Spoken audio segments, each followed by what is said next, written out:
आज तक लोगों को नहीं मालूम कि पूजन करने बैठते हैं तो सबसे पहले क्या करते हैं। पर सबसे पहला काम मंदिर में बिना पंडित के सबसे पहला काम कौन सा होता है? तो सबसे पहला काम होता है भगवान को धन्यवाद देना कि आज भी आपने मुझे इस मंदिर में आपका दीदार कराने के लिए, दर्शन कराने के लिए बोला। अगर पंडित साथ में होगा तो पहले वो मंत्र बोलेगा, स्वस्ति वाचन करेगा।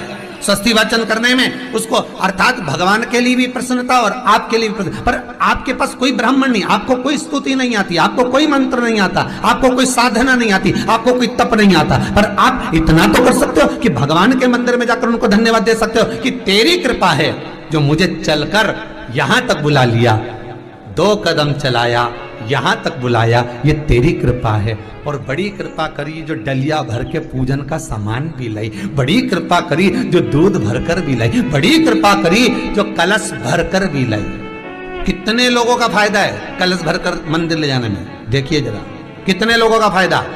हिंदू धर्म में विष्णु पुराण में, पद्म पुराण में लिखा है, सौभाग्यवती नारी जब भरा हुआ पानी का लोटा लेकर कलश लेकर जाती है और उसको देखकर कोई व्यक्ति निकल कर चले जाता है तो जिस काम के लिए जाता है वो काम सफल हो जाता है। मंदिर का ही लोटा,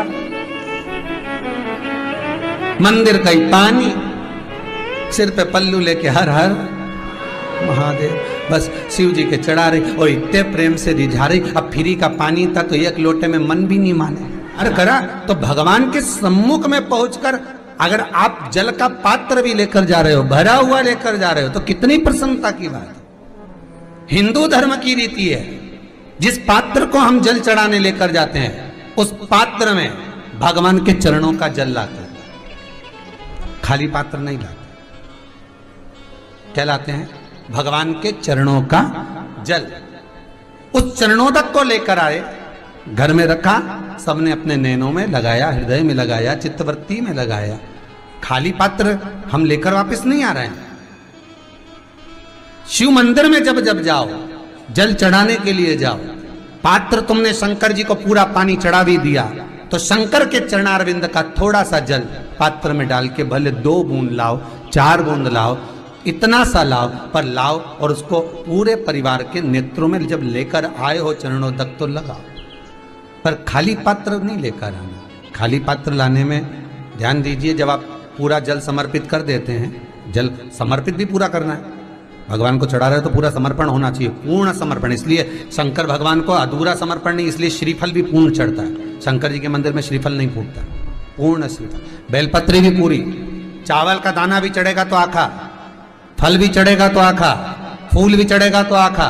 भगवान को कोई चीज खंडित नहीं चढ़ती, शिव जी को जल भी चढ़ेगा तो पूर्ण।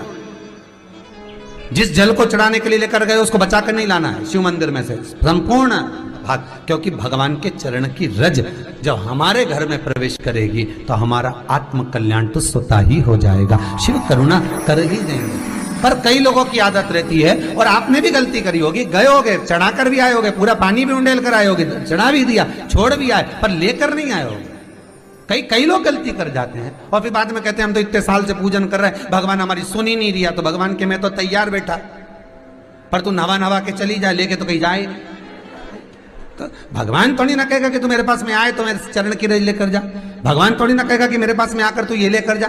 भगवान तो कहेगा मेरे पास में आया है, मांगना कुछ मत, बस मुझे जो स्नान कराया है मेरा चरणोदक लेकर जा, छीट दे पूरे घर में, संपदा भरना मेरा काम है। जहां मेरी चरण की रज पहुंच गई वहां संपदा स्वतः पहुंचती है, मैं वहां पहुंच जाता हूं। तो चरणों तक ले जा। पर लोग ले जाते हैं, पूजन करते, कलश भी उंडेलते, जल भी चढ़ाते, पर आते समय खाली लेकर आ जाते। भगवान को इतना बुरा लगता, मेरे दरवाजे से खाली जाए, मुझे कितना बुरा लगेगा। जो आए वो भर कर जाए, भले 2 बूंद लेकर आओ, पर उसमें चरणों तक थोड़ा सा लेकर अवश्य आए।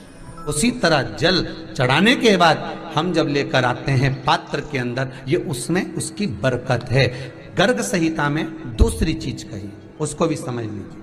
गर्ग संहिता में कहा गया, जब आप घर से जल लेकर जाते हो भरकर, तो ये सृष्टि की जितनी नदियां हैं, पृथ्वी पर जितनी नदियां विद्यमान हैं, जितने तालाब, जितने सरोवर, जितने कुंड, जितने विराजमान हैं, उन सारे तीर्थों का जल जब आप घर से लेकर निकलते हो तो वो तीर्थ का संपूर्ण जल आपके कलश में आ जाता है। और जब आप उस जल को शिव पर समर्पित कर देती हो और 2 बूंद चरणादक लेकर जब जाती हो तो शिव महापुराण गर्ग संहिता पद्म पुराण कहती है वो जल साधारण नहीं रहता, वो गंगा जल बनकर तुम्हारे घर को पवित्र करने के लिए पहुंच जाता है। वो पवित्र गंगा जल बन जाए, उसको लेकर प्रवेश कर जाए। हम बार बार कहेंगे भगवान के मंदिर जब भी जाओ ना, चेहरे पर प्रसन्नता होना चाहिए।